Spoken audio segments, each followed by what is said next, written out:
Inquiet de ces nouvelles rumeurs, Joseph Curwen prit grand soin de discourir nonchalamment des vertus médicinales des baumes contenus dans les momies, pensant que cela rendrait l'affaire moins surnaturelle, tout en ne reconnaissant pas y être mêlé. Weedon et Smith, bien entendu, ne furent pas dupes et échafaudèrent les théories les plus insensées sur Joseph Curwen et ses travaux monstrueux. Au printemps suivant, il y eut de nouveau de fortes pluies, et les guetteurs surveillèrent de près les abords de la rivière, derrière la ferme de Pawtuxet. De grandes parcelles de terre furent emportées par les eaux qui mirent à jour de nouveaux ossements, mais aucune caverne n'apparut. Dans le village de Pawtuxet, 1 mile en aval, là où la rivière coule en cascade sur une terrasse rocheuse, un nouvel incident se produisit. À l'endroit où quelques vieilles baraques s'accrochent désespérément à flanc de colline et où les barques des pêcheurs se bercent sur les docks endormis, on aperçut des objets flottants le long de la rivière qui se découvraient, l'espace d'un instant, au moment de basculer dans la cascade. On sait bien que la région de Pawtuxet abonde de vieux cimetières et les pluies avaient été particulièrement violentes cette année. Mais des pêcheurs qui se trouvaient près du pont furent terrifiés par le regard d'un de ces objets à l'instant de sa chute, et par le petit cri d'un autre qui pourtant avait depuis longtemps dépassé l'état habituel des choses qui crient. Smith se hâta sur les lieux sans Weedon qui était en mer à ce moment, mais il ne vit aucune trace car une petite avalanche avait laissé sur place un mur de terre et d'arbustes. Il tenta bien de creuser un peu, mais fut rapidement découragé par l'insuccès de son entreprise. On peut se demander comment aurait réagi le persévérant et vindicatif Weedon s'il avait été à terre à cette époque.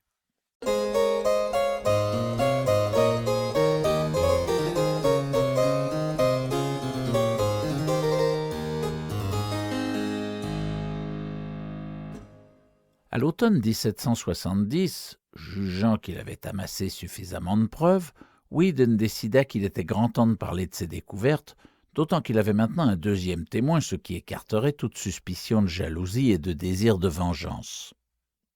Il commença par se confier au capitaine de l'Enterprise, James Mathewson, parce que d'une part il le connaissait bien et ne craignait pas qu'il mette sa parole en doute, et que d'autre part il était suffisamment influent en ville pour être à son tour écouté avec respect.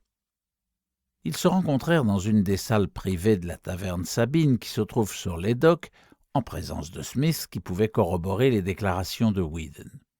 Le capitaine Mathewson fut très impressionné par le récit des deux jeunes gens.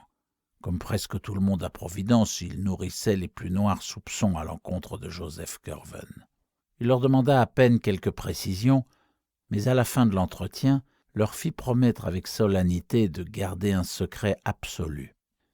Il transmettrait, disait-il, le récit à une dizaine de citoyens éminents de Providence, parmi les plus érudits, dont il accepterait le verdict par avance et suivrait n'importe quel conseil qu'il voudrait bien lui donner. En tous les cas, le secret était essentiel, car ce n'était une affaire ni pour la police, ni pour la milice de la ville, et surtout, il fallait garder le public dans l'ignorance afin d'éviter la terrible panique de Salem qui avait fait fuir Curwen un siècle plus tôt. Les personnes de confiance à contacter étaient d'après lui le docteur Benjamin West, dont l'article sur le transit de Vénus prouvait qu'il était un scientifique de premier rang, le révérend James Manning, recteur de l'université qui venait juste d'arriver de Warren et qui logeait provisoirement dans la nouvelle école de King Street, l'ex-gouverneur Stephen Hopkins, homme aux idées modernes qui avait été membre de la Société de philosophie de Newport, John Carter, éditeur de la Gazette, les 4 frères Brown, John, Joseph, Nicolas et Moses, très appréciés à Providence, Joseph étant en outre un scientifique amateur. Le vieux docteur Jabez Bowen, homme d'érudition considérable, qui avait eu affaire à Curwen, et le capitaine Abraham Whipple, téméraire corsaire, sur lequel on pouvait compter pour mener une éventuelle expédition punitive. En cas de réponse favorable, on se réunirait pour une discussion collective où l'on déciderait notamment si le gouverneur de la colonie, Joseph Wanton, devait ou non être tenu informé avant d'entreprendre quoi que ce soit. La mission du capitaine Mathewson réussit au-delà de toute espérance, car si 2 des personnes contactées se montrèrent quelque peu sceptiques quant aux implications surnaturelles du récit de Weedon, toutes s'accordèrent sur la nécessité du secret et d'une action concertée. Il était évident que Curwen constituait une menace pour la ville et la colonie et qu'il devait à tout prix être mis hors d'état de nuire. En décembre 1770, le groupe de notables fut convié à une réunion organisée chez Stephen Hopkins afin de débattre des mesures à adopter. Les notes de Weedon furent lues en détail et on invita l'auteur ainsi que Smith à en préciser certains points. Un sentiment de crainte flottait sur l'assemblée, mêlé cependant à une sourde détermination que le capitaine Whipple résuma parfaitement par une série de jurons et d'insanités. Une action en dehors de la stricte légalité leur paraissait indispensable et il fut décidé de ne pas mettre le gouverneur au courant. Avec les pouvoirs occultes dont il disposait apparemment, Curwen ne serait pas homme à céder à un simple avis d'expulsion. Il en résulterait peut-être des représailles, et même si ce sinistre personnage s'exécutait, on ne ferait que déplacer le problème vers une autre communauté. C'était une époque anarchique, et des hommes qui avaient nargué les percepteurs du roi n'allaient pas reculer face à une situation autrement grave.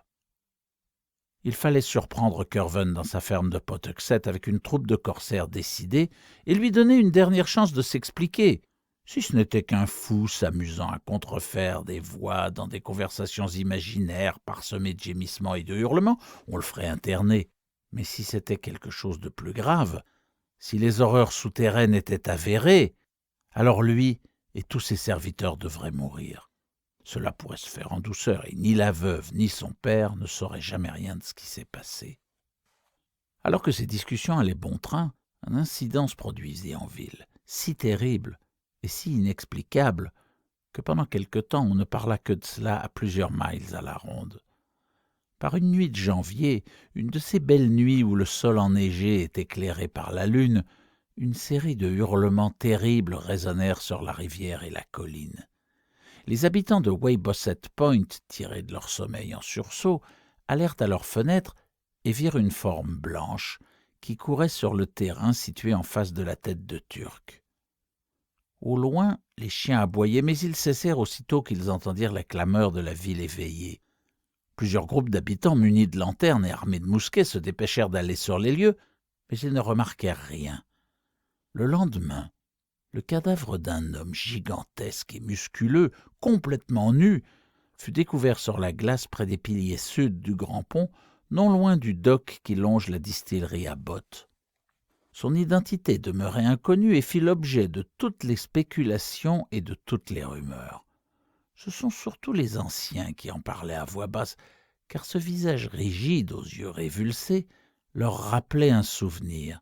Ses traits hideux ressemblaient, c'était évidemment impossible, à ceux d'un homme qui était mort il y a plus de 50 ans. Ezra Weedon, qui avait assisté à cette découverte, se rappelant les aboiements de la nuit précédente, longea Weybosset Street et traversa le pont Muddy Dock où les cris avaient commencé. En arrivant à la limite du district, là où les rues convergent dans Pawtuxet Road, il trouva des traces étranges dans la neige. Le géant nu avait été poursuivi par des hommes et leurs chiens, et on distinguait clairement les empreintes qu'ils avaient laissées.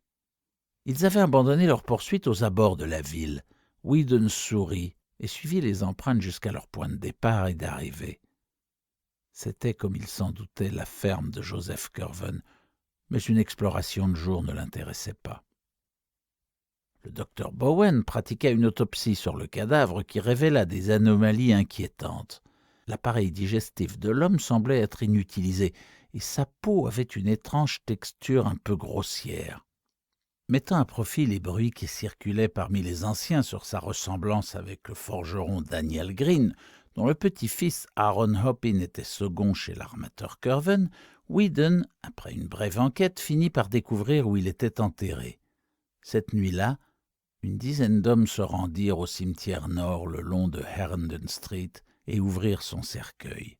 Il était vide, comme il s'y attendait.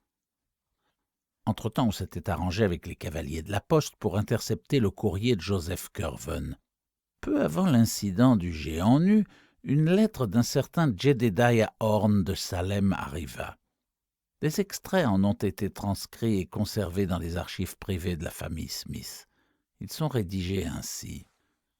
Je suis fort aise que vous continuiez de vous procurer les choses passées à votre manière, et ne pense point que l'on fit mieux chez M. Hutchinson à Salem Village. Ce que vous envoyâtes ne fonctionna point pour ce qu'il manquait une chose ou pour ce que les mots furent mal recopiés ou mal prononcés par moi.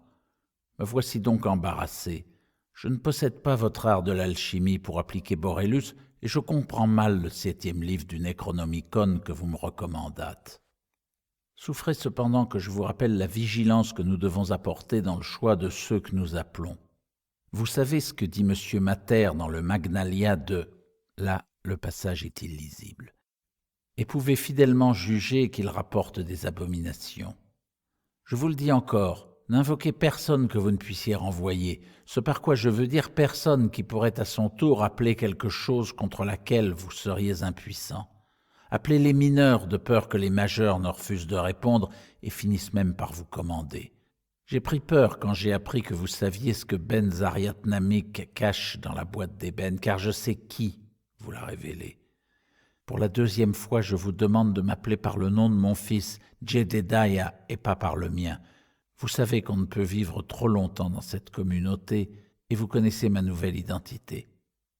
Faites-moi savoir, je vous prie, ce que l'homme noir a appris de Sylvanus Cocidius dans la crypte. Enfin, je serai votre obligé si vous daignez me prêter le manuscrit dont vous parlez. Une autre lettre de Philadelphie ne fut pas moins surprenante. Je suivrai vos ordres en envoyant les livres de compte uniquement par vos navires, mais je vous fais observer que j'en ignore en général la date d'arrivée. Dans notre affaire, j'ai besoin d'une dernière chose, mais je désire être sûr de vous bien avoir compris. Vous me dites qu'aucun élément ne peut manquer si l'on veut un résultat parfait, mais vous savez combien c'est difficile. Cela me semble grand danger et fardeau bien lourd d'emporter entièrement la caisse. En tout cas en ville, surtout dans les églises, c'est absolument impossible.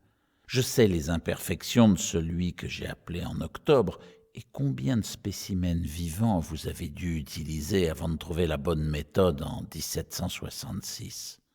Je me conformerai donc à vos recommandations en toutes choses. J'attends votre brique avec impatience, et je vais chaque jour sur le quai de M. Biddle. Il y avait enfin une 3e lettre, mais elle était rédigée dans une langue et un alphabet inconnus. Dans un des carnets de Smith, Charles Ward a retrouvé une suite de caractères bizarres, recopiés plusieurs fois. Des linguistes de l'université Brown ont déclaré qu'il s'agirait d'amharique ou peut-être d'abyssin. Cependant, ils ont été incapables de traduire la lettre. Aucun des courriers détournés ne fut jamais remis à Curwen, et la disparition de Jedediah Horne de Salem, qui se produisit peu après, montre que ces hommes de providence savaient agir fermement et discrètement. La Société historique de Pennsylvanie possède également des lettres reçues par le docteur Shippen qui attestent de l'existence d'un autre personnage très malsain à Philadelphie. D'autres actions furent décidées au cours de réunions secrètes tenues dans les entrepôts Brown. Lentement, mais sûrement, un plan de campagne se mettait en place destiné à éliminer Joseph Curwen et à en effacer à jamais le souvenir. Ce dernier dut se douter de quelque chose, car on vit bientôt un air inquiet apparaître sur son visage. À toutes les heures, on remarquait sa voiture en ville et à Pawtuxet Road, et petit à petit, il finit par abandonner la fausse cordialité qu'il avait affectée pour dissiper les préjugés dont la ville l'accablait. Une nuit, les voisins les plus proches de la ferme, les Fenner, remarquèrent un faisceau lumineux qui, jaillissant d'une mystérieuse ouverture dans le toit du bâtiment aux meurtrières, se dirigeait vers le ciel, événement dont ils firent rapidement part à John Brown de Providence. M. Brown était devenu le chef du groupe voué à l'élimination de Curwen, et il confia aux Fenner qu'une action contre lui allait avoir lieu de manière imminente. Il jugea qu'il était indispensable de les prévenir du fait qu'immanquablement ils assisteraient au raid. Il leur raconta donc que Curwen était un espion des douanes contre lesquels les armateurs, les marchands et même les fermiers étaient très remontés. Il est impossible de dire si cette fable berna les fermiers qui avaient été témoins de tant d'événements étranges. Toujours est-il qu'ils étaient tout disposés à attribuer n'importe quelle vilainie à cet homme si inquiétant. Brown leur confia la tâche de surveiller la ferme et de rapporter sans délai tout événement qu'ils y observeraient.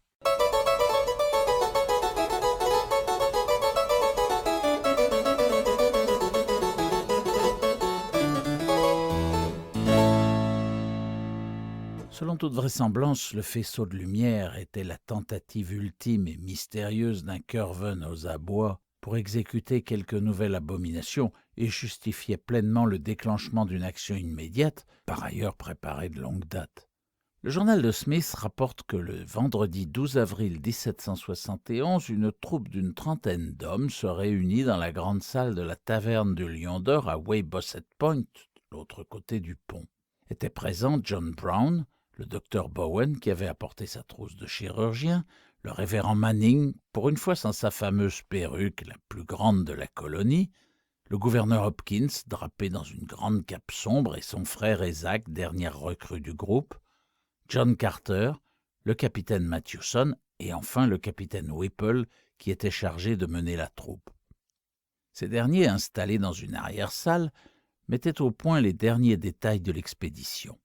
Après quoi, le capitaine Whipple émergea dans la grande salle et donna ses instructions aux marins avant de leur faire prêter serment. Tous attendaient à présent l'arrivée d'Ezra Whedon, qui était chargé de surveiller Curwen et de signaler son départ pour la ferme. Vers 10h30, on entendit un grondement sourd sur le grand pont, suivi d'un bruit de fiacre dans la rue. Il n'était plus nécessaire de s'attarder davantage. Curwen, suspect déjà condamné, venait de partir pour sa dernière nuit de sorcellerie. Un instant plus tard, alors que le bruit des chevaux s'estompait en passant Muddy Dock, Whedon apparut. Les marins se rangèrent silencieusement dans la rue, portant à l'épaule qui un mousquet, qui un fusil de chasse, qui un harpon de baleinier. Whedon et Smith faisaient naturellement partie de la troupe, ainsi que le capitaine Whipple qui la commandait, Isaac Hopkins, John Carter, le capitaine Matthewson, le docteur Bowen et le révérend Manning. Moses Brown, absent lors de la réunion dans l'arrière-salle, les rejoignit vers 11h. Tous ces notables et leurs hommes, une bonne centaine de marins, se mirent en route sans attendre, avec une détermination inflexible, cependant teintée de quelque appréhension, lorsqu'ils laissèrent Muddy Dock derrière eux pour entamer la côte de Broad Street vers Pawtuxet. Arrivés à l'église d'Elder Snow, certains se retournèrent comme pour un adieu à Providence qui dormait dans la nuit étoilée de ce début de printemps. Les clochers et les pignons, plus sombres, se détachaient dans la nuit, et une légère brise salée soufflait depuis la baie.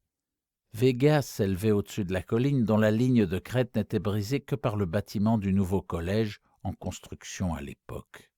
En bas, la vieille ville rêvait, pendant que pour sa sauvegarde et son âme, un blasphème monstrueux, colossal, abominable, allait enfin être purifié.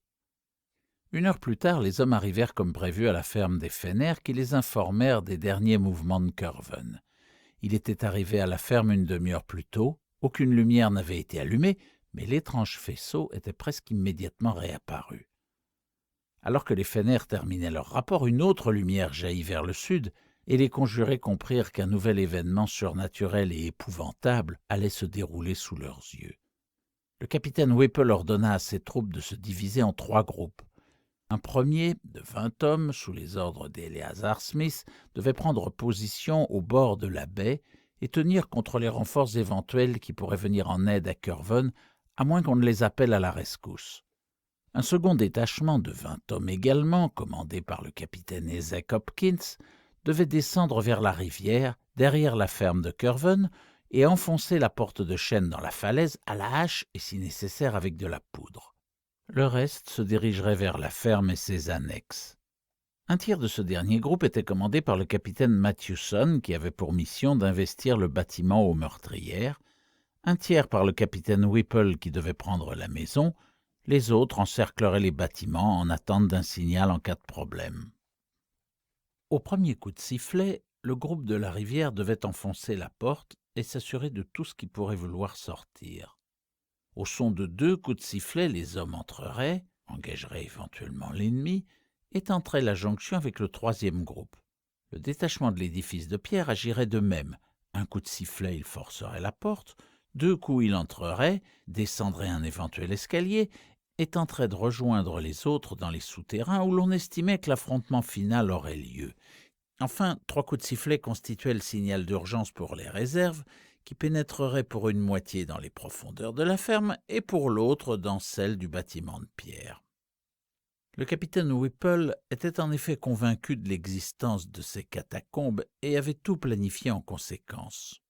Il avait sur lui un sifflet suffisamment puissant pour ne redouter aucun malentendu dans les signaux. Les hommes postés sur le rivage ne pourraient pas les entendre et seraient avertis par messager. Moses Brown et John Carter étaient avec ces derniers, tandis que le capitaine Mathewson était dans le groupe de l'édifice de pierre. Le docteur Bowen ainsi qu'Ezra Whedon suivaient le capitaine Whipple dans le groupe de la ferme. L'attaque simultanée serait déclenchée dès qu'un messager signalerait que les hommes de la rivière étaient prêts. Un peu avant 1 heure, les 3 groupes quittèrent la ferme des Fenner, un vers la baie, le deuxième vers la vallée et la porte secrète, le troisième vers la ferme. Eleazar Smith, qui se dirigeait vers le rivage, parle dans son journal d'une marche sans histoire et d'une longue attente. Le calme fut troublé par un coup de sifflet lointain, suivi de cris et d'une explosion. Plus tard, un des hommes affirma avoir entendu des coups de feu au loin, et Smith ressentit le battement lancinant et sourd de mots effroyables résonnant dans l'air. Juste avant l'aube, un messager aux yeux hagards, répandant une odeur immonde, surgit et dit aux hommes de se disperser calmement, de rentrer chez eux sans rien raconter de cette nuit et d'oublier à jamais Joseph Curwen. L'allure de ce messager était à elle seule un témoignage au-delà des mots, car bien qu'il fût connu de tous, quelque chose d'indéfinissable dans son regard, en moins ou en plus, en ferait à jamais un étranger. La même impression fut ressentie quand un peu plus tard ses compagnons revinrent de cette ferme maudite. Ils avaient vu ou entendu des choses indescriptibles, des choses que les êtres humains ne devraient ni voir ni entendre, qu'ils ne pourraient jamais oublier, mais dont ils ne parleraient jamais, car il existe des limites terribles que l'instinct de survie empêche de passer. Dès le retour du messager sur le rivage, tous prêtèrent le serment implicite et muet de garder à jamais le silence sur cette affaire. Les rares bribes d'informations qui ont transpiré sur cette expédition terrible commencée au Lion d'Or proviennent du journal d'Eleazar Smith. Charles Ward a cependant retrouvé d'autres renseignements dans la correspondance des Fenner enfouis à New London chez un de leurs descendants éloignés. Ils y racontent le départ du raid en 3 colonnes, les aboiements furieux des chiens de Curwen et la détonation qui précipita l'attaque. Ils rapportent également que directement après cette explosion, le faisceau de lumière jaillit à nouveau du bâtiment de pierre et qu'un moment plus tard, après 2 coups de sifflet, ils entendirent des claquements de mousquets suivis par un effroyable cri rauque que Luc Fenner tentait de décrire dans sa lettre. Ce hurlement était inexprimable et le correspondant note que sa mère s'est évanouie en l'entendant. Plus tard, on le perçut à nouveau, mais plus faiblement, puis une dernière fois mélangé à des coups de feu et à une nouvelle explosion provenant de la rivière. Au bout d'1 heure, les chiens commencèrent à pousser des aboiements de terreur, et le sol se mit à trembler si fort que les bougeoirs cliquetaient sur la cheminée. Une odeur de soufre se répandit dans l'air. Le père de Luc Fenner déclara avoir entendu 3 coups de sifflet, le signal de détresse, mais il fut le seul. Les mousquets crépitèrent à nouveau, suivis par un cri moins aigu, mais encore plus effrayant que les précédents. C'était un cri rauque venant du fond de la gorge en même temps qu'un gargouillis immonde. C'est à ce moment que la chose flamboyante surgit de la ferme de Curwen et que les cris humains de désespoir et d'effroi redoublèrent. Les mousquets crachèrent le feu de plus belle et la créature embrasée tomba comme une masse. Une seconde identique apparut, suivie par un cri perçant d'origine clairement humaine. « Tout-Puissant, protège tes créatures !» Il y eut de nouveau des coups de feu, et la chose fut abattue à son tour. Après, ce fut le silence, un silence d'un peu moins d'1 heure. C'est à ce moment qu'Arthur, le petit frère de Luc, vit une sorte de brume rougeâtre monter de la ferme. Personne d'autre ne la remarqua, mais Luc ne douta pas de son existence, car juste à ce moment, les 3 chats qui étaient dans la pièce se raidirent et furent saisis de panique. 5 minutes plus tard, un vent glacial se leva, et l'air s'emplit d'une puanteur intolérable que seul le groupe de la benne ne remarqua pas. Cette odeur, si immonde que personne n'en avait jamais senti de pareil, provoquait une terreur sourde, pire que celle de la tombe ou du charnier. Et puis il y eut la voix, une voix si terrible que quiconque l'a entendue ne pourra jamais l'oublier. Elle tonna du ciel comme une malédiction divine et fit trembler les fenêtres avant de s'évanouir brusquement.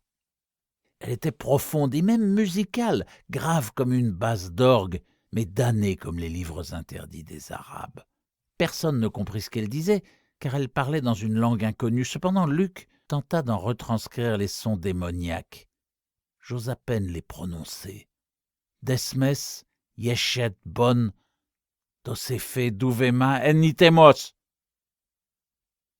Personne jamais ne réussit à comprendre cette imprécation, et ce n'est qu'en 1919 que Charles Ward, blême, découvrit qu'elle était celle que Pic de la Mirandole dénonçait comme le summum de l'abomination dans les incantations magiques.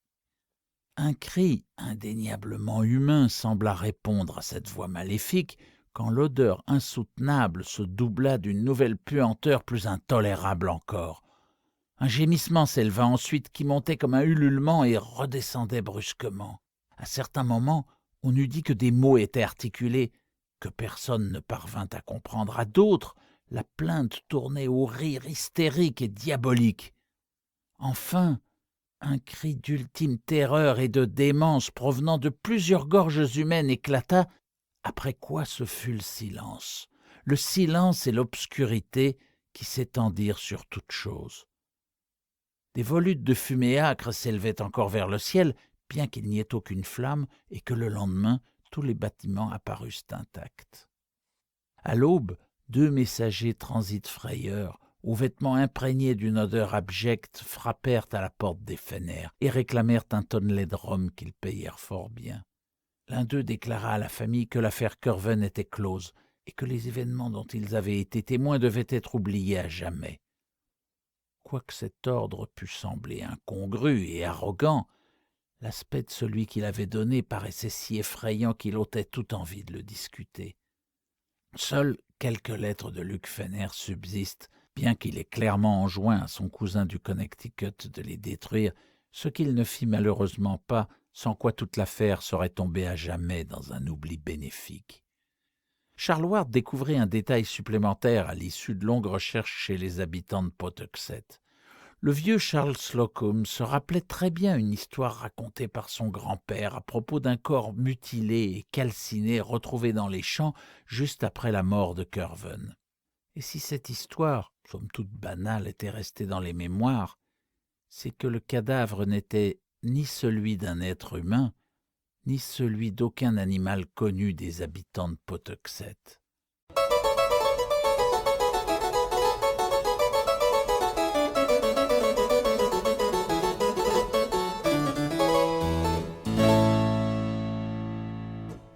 Pas un seul des membres de cette terrible expédition ne se laissa jamais aller à la moindre confidence sur ce qui s'était passé cette nuit, et les fragments d'informations que l'on possède proviennent essentiellement de témoignages indirects. Il y a quelque chose d'effrayant dans le soin avec lequel les survivants ont détruit jusqu'au moindre morceau de papier qui faisait allusion au raid. 8 matelots furent tués, et bien que leur corps n'ait pas été rendu, leurs familles se satisfirent de la déclaration officielle parlant d'un affrontement avec les douanes. La même déclaration mentionnait le cas de plusieurs blessés, tous soignés par le docteur Jabez Bowen. Plus difficile à expliquer était cette odeur qui les imprégnait, mystère qui alimenta les conversations pendant des semaines. Parmi les meneurs, le capitaine Whipple et Moses Brown furent grièvement blessés, et leurs épouses témoignèrent de leur étonnement face au refus catégorique de leur mari de montrer leurs blessures. Psychologiquement, tous ces hommes ressortirent de l'aventure ébranlés, marqués à jamais et vieillis.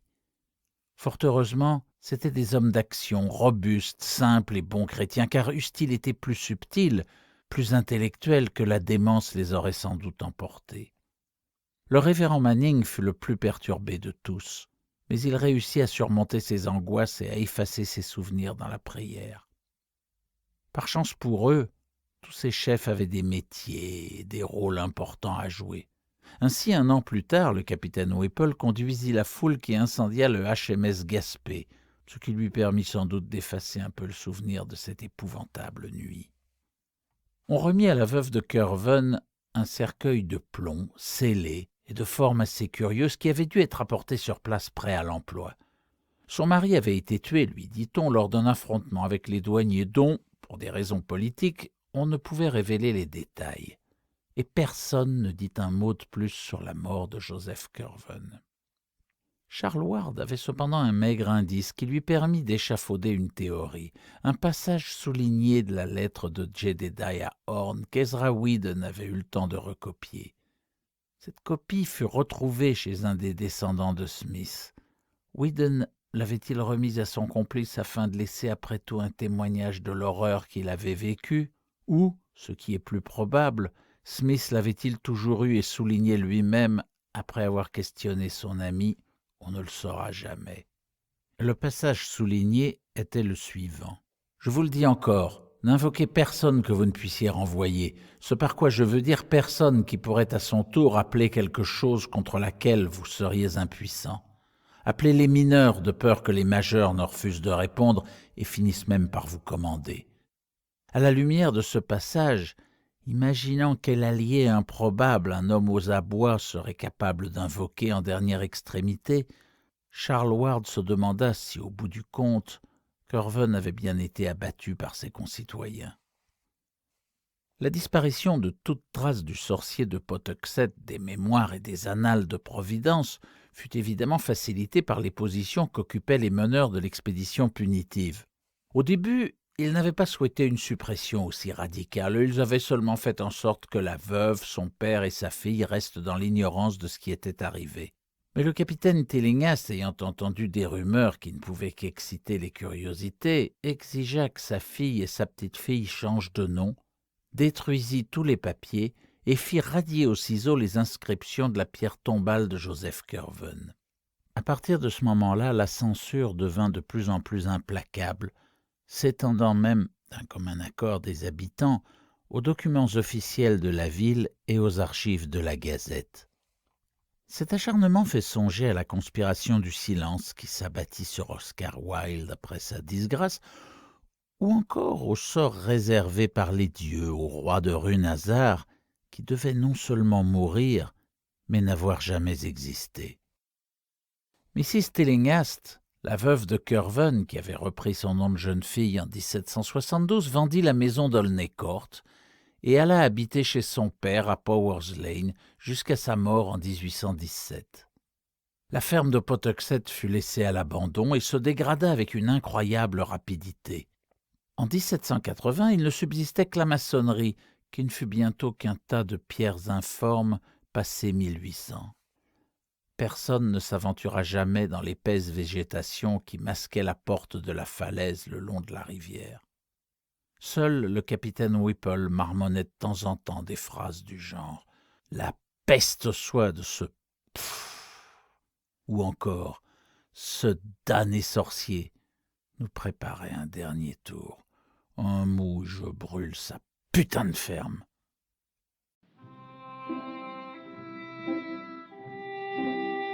Chapitre 3.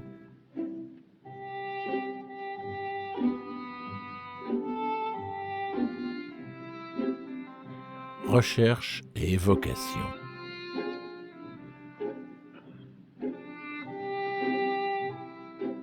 Charles Ward a pris sa parenté avec Joseph Kerven pour la première fois en 1918 et conçut immédiatement un intérêt excessif pour tout ce qui touchait à la vie de son mystérieux ancêtre, chaque parcelle d'information qu'il découvrait prenant un tour capital, pour ne pas dire vital. Mais n'importe quel historien, un tant soit peu intelligent et imaginatif, n'aurait-il pas systématiquement rassemblé toutes les informations concernant Joseph Kerven ? Il entama ses premières investigations au grand jour sans aucune dissimulation. C'est pourquoi même le docteur Lyman estime que sa folie ne date pas d'avant 1919. Il en parlait très librement avec les conservateurs des divers musées et bibliothèques qu'il fréquentait, ainsi qu'avec ses parents, bien que sa mère ne fût pas ravie d'avoir un ancêtre aussi peu recommandable. Avec les familles auprès desquelles il pensait pouvoir trouver des documents, il ne cachait rien de ses recherches et partageait même leur scepticisme amusé lorsqu'il leur rapportait le contenu de certains journaux intimes ou de certaines lettres. Il exprimait un étonnement sincère sur ce qui avait bien pu se passer 150 ans plus tôt à la ferme de Pawtuxet, qu'il n'avait d'ailleurs jamais trouvé, et sur ce que Joseph Curwen avait réellement été. Quand il découvrit le journal et les notes de Smith, puis la lettre de Jedediah Horne, il résolut de se rendre à Salem pour enquêter sur cette première période de la vie de Curwen, ce qu'il entreprit pendant les vacances de Pâques 1919.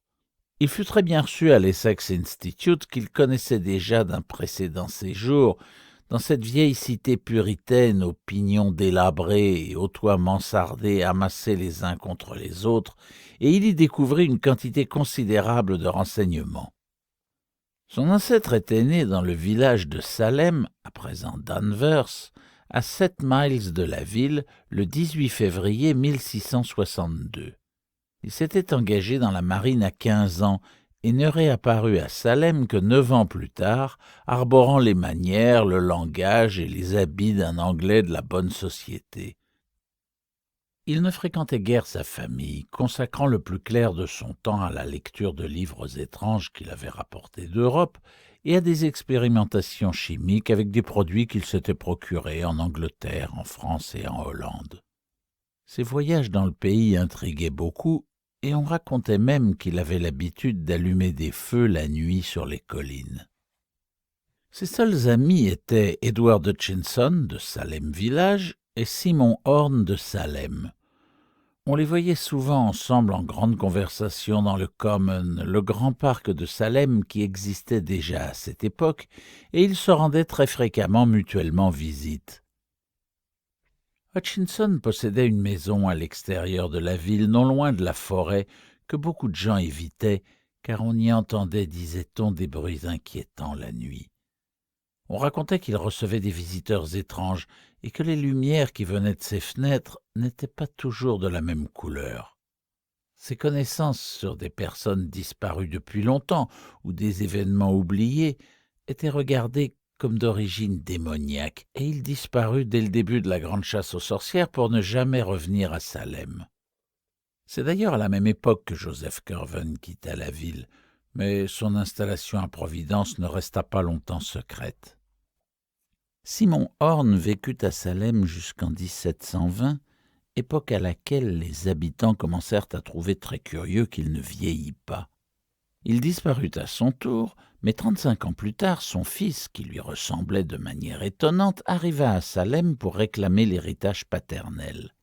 Sur la foi de documents qu'il produisit, manifestement de la main de Simon, on fit droit à sa requête, et Jedediah Horne vécut à Salem jusqu'en 1771, date à laquelle, suite à des lettres de dénonciation adressées de Providence notamment au révérend Thomas Barnard, il disparut définitivement pour une destination inconnue. Tous les documents de ou à propos de ces étranges personnages provenaient de l'Essex Institute, du palais de justice, du cadastre ou encore de la chambre de commerce. Ils contenaient plusieurs allusions au procès en sorcellerie. Par exemple, quand Hepzibah Lawson jura le 10 juillet 1692 devant le tribunal de Hoyer présidé par le juge Hawthorne que 40 sorcières et l'homme noir s'étaient réunis dans les bois derrière la maison de M. Hutchinson, ou quand Amity Howe déclara au juge Gedney que M. G.B., il s'agissait du révérend George Burroughs, avait appliqué la marque du diable à Bridget S., Jonathan A., Simon O., Délivrance W., Joseph C., Suzanne P., Méritable C., ainsi que Déborah B. Après la disparition de Hutchinson, on trouva le catalogue de sa sinistre bibliothèque, ainsi qu'un manuscrit de sa main, chiffré de telle façon que personne ne put jamais en comprendre le sens. Ward en fit un photostatique et tenta de le décoder. Au mois d'août, il y travaillait sans relâche, mais il est probable, du moins sa conduite et ses paroles le laissent deviner, qu'en octobre il avait trouvé la clé. Néanmoins, il ne l'a jamais clairement affirmé. Plus intéressants étaient les documents de Horn. En peu de temps, Ward prouva en comparant les écritures ce qu'il avait déjà pressenti en lisant une des lettres adressées à Curwen. Simon Horn et son soi-disant fils Jedediah n'étaient qu'une seule et même personne. Ainsi que Horn l'avait écrit, on ne peut vivre trop longtemps dans cette communauté. Il avait donc disparu pendant 35 ans et était revenu sous l'identité d'un prétendu fils pour récupérer ses biens. Horn avait pris la sage précaution de détruire la presque totalité de sa correspondance. Les participants au raid de 1771 en retrouvèrent cependant une partie que curieusement ils conservèrent. Des lettres étonnantes qui contenaient des diagrammes et des formules annotées de plusieurs mains que Ward recopia et photographia, une en particulier très mystérieuse, dont la calligraphie trahissait son auteur, Joseph Curwen. Cette lettre ne pouvait être la réponse à celle de Horn qui avait été détournée. Elle n'était pas datée, mais son contenu la situait vers 1750. Il n'est peut-être pas inutile d'en divulguer le texte, afin de montrer le style de son effroyable auteur. Elle était adressée à Simon, mais le prénom a été barré par Curwen ou Horn lui-même.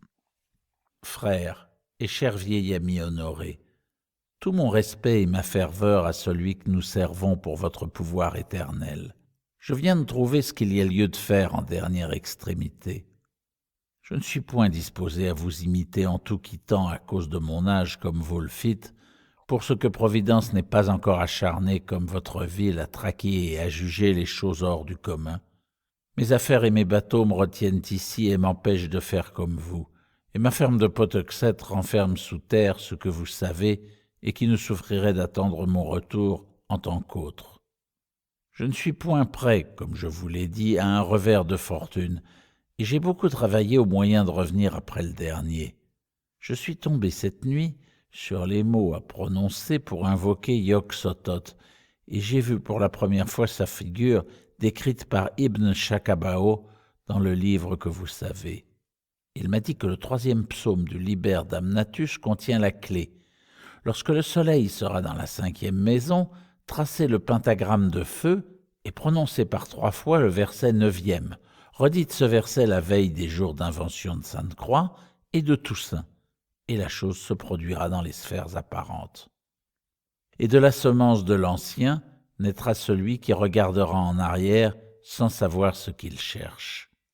Mais tout ceci sera vain s'il n'y a point d'héritier, ou si les sels ou la façon de les préparer ne sont pas à sa disposition.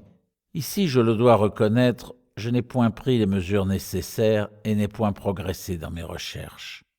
Le procédé est malaisé à accomplir. Il faut une si grande quantité de spécimens que j'ai du mal à les obtenir, nonobstant les marins que j'ai des Indes. Les gens deviennent curieux et je n'arrive plus à les tenir à l'écart. Ceux de qualité sont pires encore que la populace, étant plus astucieux dans leurs actions et mieux écoutés dans leurs discours. Le pasteur et M. Mérite ont parlé, je le crains, mais il n'y a encore rien de dangereux. Les substances sont aisées à se procurer car nous avons 2 bons apothicaires en notre ville, le docteur Bowen et Sam Carew. Je suis en tout les prescriptions de Borellus et trouve de l'aide dans le livre 7e d'Abdul al-Hazred. Tout ce que j'obtiendrai, vous l'aurez. Dans l'entretemps, faites bien usage des mots que je vous ai indiqués. Ce sont les bons, mais si vous désirez le voir, employez les inscriptions du morceau de 3 petits points que j'ai mis dans le paquet. Récitez les versets à chaque veille d'invention de Sainte-Croix et de Toussaint. Et si votre lignée ne se tarit pas, quelqu'un de vos descendants, dans les années à venir, regardera en arrière et utilisera les sels que vous lui aurez légués. Job 14, 14. Je me réjouis que vous soyez revenu à Salem et espère que je vous y verrai bientôt. J'ai un bon étalon et me propose d'acheter une voiture. Il y en a déjà une à Providence, celle de M. Mérite, bien que nos routes soient fort mauvaises. Si vous êtes disposé à voyager, ne manquez pas de me visiter. Prenez la diligence de Boston qui passe par Dedham, Wrentham et Attleboro. Vous y trouverez de bonnes auberges. Arrêtez-vous chez M. Balcom à Wrentham, où les lits sont plus confortables que chez Hatch, mais mangez chez ce dernier, où la cuisine est meilleure. Entrez dans Providence par les chutes de Pawtucket et passez l'auberge de Monsieur Célès. Ma maison est située en face de la taverne de Monsieur Epenetus, après Town Street. C'est la première du côté nord d'Olney Court. Il n'y a pas plus de 44 miles depuis la borne de Boston. Monsieur, je reste votre vieil et fidèle ami et serviteur par Almonsin Metraton. Josephus C. à Monsieur Simon Horn, Williams Lane, Salem. Grâce à cette lettre, Ward put enfin déterminer l'emplacement exact de la maison de Curwen à Providence, car on n'en faisait mention dans aucun des documents qu'il avait compulsés. Coïncidence frappante, cette maison, construite en 1761, qui existait toujours dans Olney Court, quoique très délabrée, était bien connue du jeune archéologue qui l'avait remarquée au cours de ses promenades dans Stamper's Hill. Qui plus est, elle n'était qu'à quelques blocs de sa propre maison, située plus haut sur la colline. Enfin, elle était à présent la propriété d'une famille noire qui faisait des ménages et des travaux domestiques dans le quartier, notamment chez les Ward. Troublé d'avoir retrouvé à Salem des documents touchant aux origines de sa propre famille, Charles résolut d'explorer la maison dès son retour. Les passages mystiques de la lettre, qu'il prit pour une sorte de symbolisme délirant, le déconcertèrent au début. Cependant, il ne put retenir un frémissement en remarquant la référence au livre de Job, 14:14, qui lui était familier. « Mais l'homme qui est mort peut-il reprendre vie ? Je saurai patienter le temps de mon service, jusqu'au moment où l'on viendra me relever. »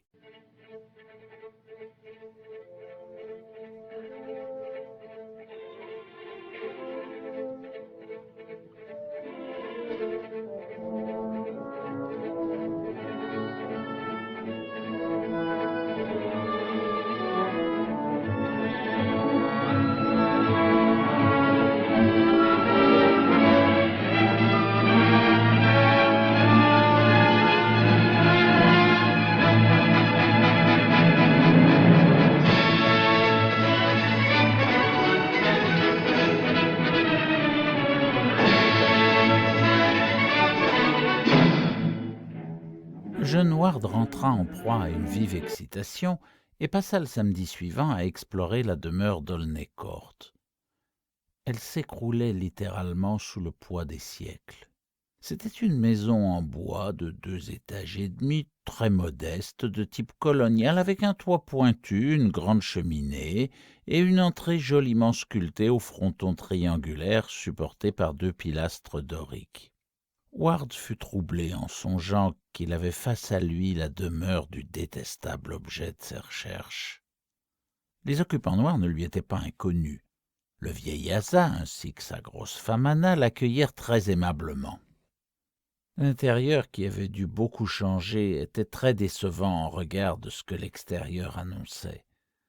Ward constata avec désolation que les magnifiques tablettes de cheminée et les armoires sculptées avaient pour la plupart disparu, que les lambris et les moulures en bois étaient rayés, cassés, troués ou encore recouverts d'un papier peint trop bon marché. D'une manière générale, si cette visite ne lui apporta pas ce qu'il en avait espéré, il trouva malgré tout émouvant de se trouver dans les murs qui avaient abrité son aïeul. Il fut bouleversé lorsqu'il remarqua que son monogramme avait été soigneusement effacé du heurtoir en cuivre de la porte. Après cette visite, Ward passa tout son temps à élucider le code de Hutchinson et à recueillir auprès des habitants de la région tout ce qui se rapportait à Joseph Curwen. Si le manuscrit codé gardait son secret, du moins les informations qu'il récolta lui ouvrirent tant de nouvelles pistes qu'en juillet, il décida d'entreprendre un voyage à New London et à New York afin de consulter d'autres lettres dont il avait appris l'existence. Le voyage, très fructueux, lui permit de découvrir la correspondance de Fenner qui relatait l'attaque de la ferme de Pawtucket, ainsi que celle des Nightingale Talbot, dans laquelle il apprit l'existence d'un tableau de Curwen peint sur une des boiseries de la bibliothèque. Cette histoire de tableau l'enthousiasma immédiatement. Il aurait donné n'importe quoi pour savoir à quoi son aïeul ressemblait. Il décida donc d'entreprendre de nouvelles fouilles dans la maison d'Olney Court afin de retrouver ce portrait, sans doute caché derrière des peintures plus récentes ou des couches superposées de papier peint moisi. Il organisa cette seconde visite au début du mois d'août et examina attentivement les murs de toutes les pièces assez vastes pour avoir pu abriter la bibliothèque de Curwen. Il inspecta particulièrement le dessus des cheminées et c'est finalement dans un spacieux salon du rez-de-chaussée qu'il découvrit un panneau où d'anciennes couches de peinture s'écaillaient, laissant entrevoir un support plus sombre que le bois. Après avoir éliminé un peu de l'ancien revêtement à l'aide de son canif, il comprit qu'il venait de mettre à jour une grande peinture à l'huile. Ne voulant pas risquer d'endommager le tableau en tentant impatiemment de le révéler avec son couteau, le jeune homme décida de s'adresser à un expert. 3 jours plus tard, il revint avec un spécialiste en restauration de tableaux, M. Walter C. Dwight, dont l'atelier se trouvait au pied de College Hill. Il se mit aussitôt au travail avec des outils et des produits cette fois parfaitement adaptés. Le vieil Asa et sa femme regardaient avec curiosité ces étranges archéologues, et ils reçurent une confortable somme d'argent en dédommagement de l'invasion qu'ils subissaient. Au fur et à mesure que la restauration progressait, Charles Ward observait avec un intérêt croissant les lignes et les teintes révélées graduellement après un aussi long oubli. Dwight avait commencé par le bas, et comme le tableau était de 3/4 en hauteur, il fallut patienter un certain temps avant de distinguer le visage. En attendant, il apparut que le sujet était un homme mince, bien fait de sa personne, portant une veste bleu foncé sur un gilet brodé, des culottes de satin noir, des bas de soie blanc, assis sur une chaise devant une fenêtre d'où l'on apercevait au loin les quais et les bateaux. Quand la tête apparut enfin, mince, calme, portant une perruque, l'artiste et Ward lui trouvèrent tout d'abord un air vaguement familier. Mais à la fin de la Restauration, quand les traits de ce visage maigre et livide devinrent clairement lisibles, le peintre et son commanditaire furent ébahis des tours que l'hérédité s'amuse à jouer parfois. Car à l'issue d'un dernier coup de papier de verre, d'un ultime bain d'huile, l'expression du visage, enfouie depuis des siècles, apparut pour confronter l'archéologue incrédule au passé qu'il fouillait inlassablement. Charles Ward était la réplique vivante de son horrible arrière-arrière-arrière-grand-père. Ward amena ses parents pour leur montrer la merveille qu'il venait de découvrir. Son père décida immédiatement d'acheter le tableau, bien qu'il fût peint sur un panneau de bois. La ressemblance avec le jeune homme était extraordinaire, malgré la différence d'âge et le siècle et demi qui les séparait. Madame Ward, quant à elle, n'avait rien de commun avec son ancêtre, mais elle se rappelait certains membres de la famille qui avaient une vague ressemblance avec le défunt Joseph et avec Charles, évidemment. Elle appréciait peu cette découverte et conseillait à son mari de brûler le tableau plutôt que de l'accrocher dans leur maison. Elle trouvait qu'il avait quelque chose de malsain. L'allure générale du modèle, sans doute, mais surtout cette ressemblance avec son fils. M. Ward était un homme d'affaires pragmatique. Il possédait plusieurs usines textiles à River Point, dans la vallée de Pawtuxet, et n'était pas du genre à prêter attention aux superstitions de sa femme. La ressemblance avec le portrait de son fils l'avait impressionné, il voulait lui faire ce cadeau bien mérité. Inutile de dire que Charles était du même avis. Quelques jours plus tard, il alla voir le propriétaire, une personne avec un accent guttural et un air de petit rongeur, et négocia la cheminée et le tableau pour un bon prix, coupant court à tout marchandage.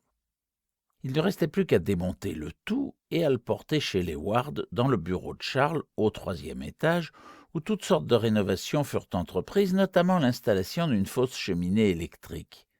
Charles eut pour seule mission de superviser les travaux qui furent confiés à 2 artisans du décorateur Croker. La cheminée et le panneau furent déposés avec le plus grand soin et transportés par camion. Cela dévoila une surface maçonnée, dans laquelle Ward remarqua un renfoncement cubique d'environ 1 pied de côté qui se trouvait directement derrière le portrait. Curieux de ce que cette niche pouvait bien renfermer, le jeune homme s'en approcha et découvrit sous une épaisse couche de poussière une liasse de feuillets jaunis, un carnet assez épais et quelques morceaux de ruban moisi qui avaient sans doute servi à lier le tout. Il prit le carnet, souffla la poussière et les cendres et examina l'inscription sur la couverture. Elle était manuscrite, d'une calligraphie qu'il connaissait bien pour l'avoir étudiée à l'Essex Institute, et intitulait le cahier Journal et notes de Joseph Curwen, gentleman de Providence et jadis de Salem. Excité au-delà de toute mesure par sa trouvaille, Ward montra le carnet aux deux ouvriers. Leur témoignage est très clair quant à la réalité de cette découverte sur laquelle le docteur Willett s'appuya pour affirmer que son patient n'était absolument pas fou à cette époque, même s'il allait bientôt se lancer dans toutes sortes d'excentricités. Tous les autres feuillets étaient également de la main Curwen. L'un d'entre eux semblait particulièrement important à cause de son titre. À celui qui viendra après, comment il pourra maîtriser le temps et les sphères. Un autre était crypté. Le même chiffre, espérait Ward, que celui de Hutchinson, qui lui résistait encore. Un troisième le fit sauter de joie, car il semblait bien décrire la clé du chiffre. Les deux suivants étaient destinés respectivement à Edward Hutchinson et Jedediah Horne ou à leurs descendants. Le sixième et dernier manuscrit était intitulé « Joseph Curwen, sa vie et ses voyages de 1678 à 1687 », où il alla, où il séjourna, qui il vit et ce qu'il apprit.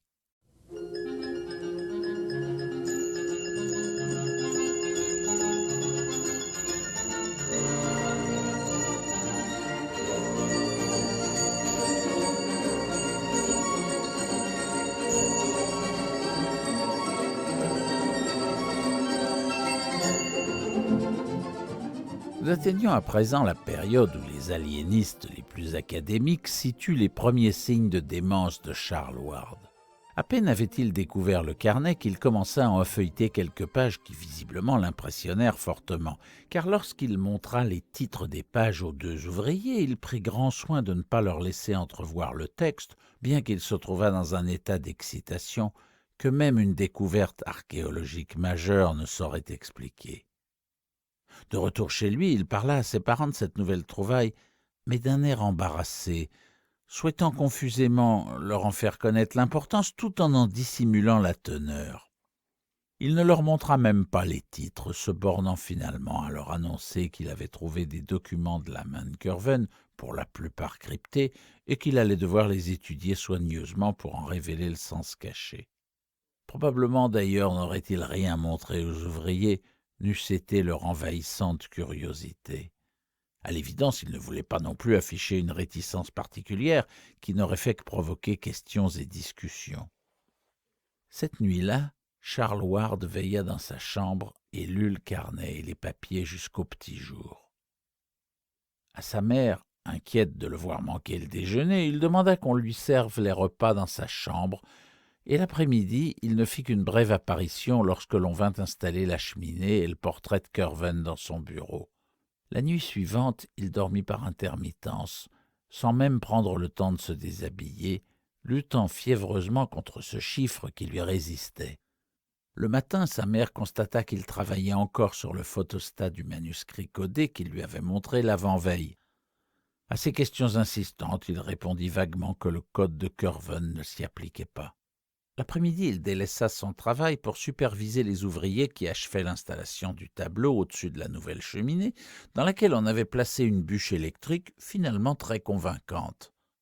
Le tout avait été astucieusement installé un peu à l'écart du mur, comme s'il y avait vraiment un conduit à l'arrière.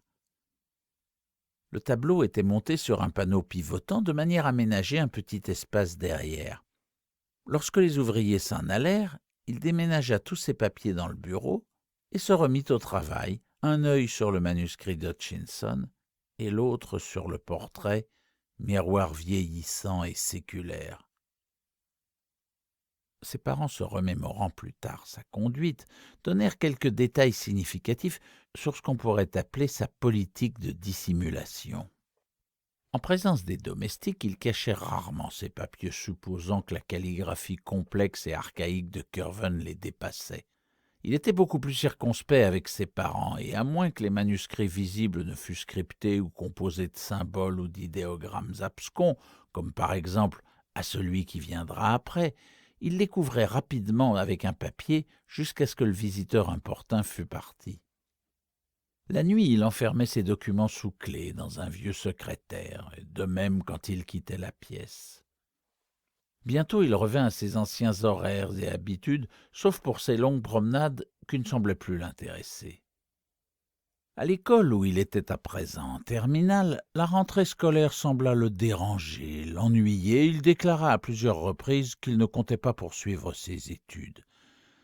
Il avait, disait-il, des recherches essentielles en cours qui le mèneraient à un savoir bien plus important que n'importe quelle université au monde.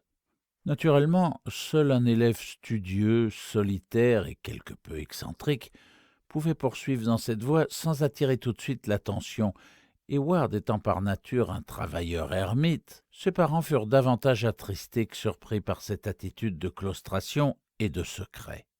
En même temps, son père et sa mère trouvaient bizarre qu'il ne leur montre aucune de ses découvertes, ni ne leur parle jamais de l'avancement de ses travaux. Pour seule explication de cette réticence, il leur dit qu'il préférait attendre d'avoir des résultats complets. Mais les semaines passaient et rien ne transpirait de ses recherches. Une sorte de gêne finit par s'installer entre le jeune homme et ses parents, davantage perceptible chez la mère, qui désapprouvait toutes ces investigations relatives à Curwen. En octobre, Ward recommença à fréquenter assidûment les bibliothèques, mais cette fois, ce n'était plus pour des recherches historiques. Ses nouvelles matières de prédilection étaient à présent la magie, la sorcellerie, l'occultisme et la démonologie. Et quand la bibliothèque de Providence s'avérait trop limitée, il n'hésitait pas à prendre le train pour Boston et à se rendre à la grande bibliothèque de Copley Square, à la bibliothèque Wagner de Harvard ou encore à la bibliothèque Zion à Brookline, où l'on peut consulter des documents presque introuvables sur tous les sujets bibliques. Il acheta beaucoup d'ouvrages et dut même ajouter de nouvelles étagères dans son bureau pour y ranger tous ses livres peu recommandables. À Noël, il fit un périple dans diverses villes avoisinantes, dont Salem, où il retourna à l'Essex Institute. En janvier 1920, il arbora un air de triomphe qu'il n'expliqua pas, mais on ne le vit plus jamais s'acharner sur le manuscrit codé d'Hutchinson. En revanche, tout en poursuivant ses recherches documentaires relatives notamment aux statistiques de l'état civil de Providence, il se mit à la chimie et installa un laboratoire dans le grenier de la maison. Les marchands de produits chimiques et appareils scientifiques interrogés plus tard dressèrent une liste étonnante et extravagante des substances et des instruments achetés par Ward. Les employés de l'hôtel de ville et des multiples bibliothèques qu'il fréquenta à cette époque purent également préciser l'objet de ses recherches fiévreuses, la tombe de Joseph Curwen, dont les générations précédentes s'étaient ingéniées à effacer toute trace. Petit à petit, la famille Ward commença à penser que Charles perdait la raison. Il avait déjà eu des crises de passions éphémères, mais cette fascination pour ces recherches étranges et ce secret ne lui ressemblaient pas. Il délaissait complètement ses études, et bien qu'il n'ait échoué à aucun examen, on sentait bien que son application de naguère avait cessé. Il avait à présent d'autres priorités. Quand il n'était pas dans son laboratoire à étudier de vieux traités d'alchimie, il passait son temps soit à compulser les archives nécrologiques, soit à lire des ouvrages d'occultisme seul dans son bureau où, impassible, de plus en plus ressemblant, Joseph Curwen l'observait depuis le mur de la cheminée nord. À la fin du mois de mars, Ward ajouta à ses activités une série de promenades macabres dans les cimetières désaffectés de la ville. La raison en apparut plus tard lorsque les employés de l'état civil déclarèrent qu'il avait dû faire une découverte importante. L'objet de ses recherches se déplaça brusquement de la tombe de Joseph Curwen à celle d'un certain Naphtali Field. Ce changement fut expliqué par les enquêteurs. En examinant tous les papiers de Ward, ils découvrirent un document officiel relatif à l'enterrement de Curwen qui avait échappé à la destruction systématique, où il était dit que son curieux cercueil de plomb avait été enseveli à 10 pieds au sud et 5 pieds à l'ouest de la sépulture de Naphtali Field. Le nom du cimetière avait été déchiré, ce qui compliquait singulièrement le travail. Quant à la tombe de Naphtali Field, elle était aussi introuvable que celle de Curwen. Cependant, cette tombe n'avait aucune raison d'avoir été cachée ou maquillée, et on pouvait raisonnablement espérer la trouver, même si les archives avaient disparu. D'où les promenades incessantes dans les cimetières à l'exclusion de ceux de Saint John de la Congrégation, car d'autres documents attestaient que le seul Naphtali Field connu à Providence était baptiste.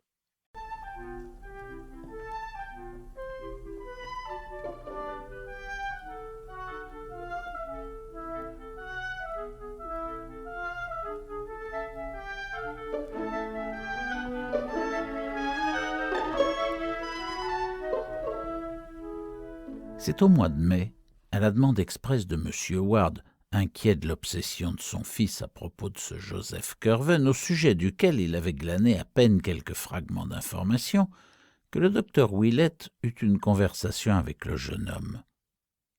Elle ne fut guère concluante car, comme le remarqua le médecin, Charles était totalement maître de lui-même et ne laissait rien paraître des affaires importantes qu'il perturbait. Mais à tout le moins, elle obligea le jeune homme à fournir un semblant d'explication rationnelle à son attitude extravagante.